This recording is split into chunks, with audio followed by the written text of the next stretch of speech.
Hey guys, welcome back again to my YouTube channel. So welcome to my Sari Sari store. Ayan guys, mag-unboxing na naman tayo from TikTok shop. Ayan, another na naman product sa Sari Sari store natin. Ayan, bubuksan na natin. I think ano to, bond paper.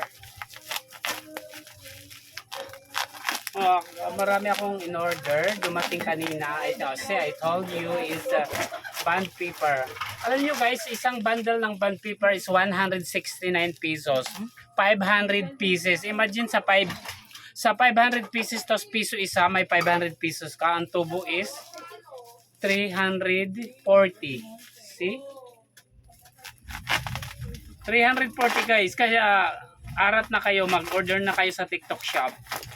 Sobrang mura. Ito, arat. Arat na. Ayan guys, yung ano natin, school supply natin. Oh, see, I told you, bond paper. Ayan siya. Isang bundle in order ko. Itong long is 189. 500 pieces yung ano. 500 pieces yung laman, yung long, at saka ito naman 500 pieces yung short. This is 169 and 189. O di ba hindi na masama?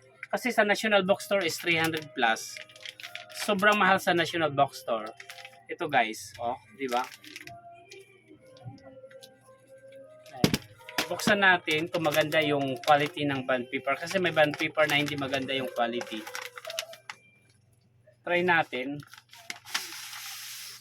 Ayan guys, maganda naman siya. Okay siya. Piso isa, imagine 3. Sa 189 yung puhunan ng isa is 300 plus. Mga 329. Ayan guys. Short and long. Okay? Thank you so much for watching my YouTube channel. Please like, share, comment, subscribe, and on the notification bell. Thank you so much. Bye. God bless you all.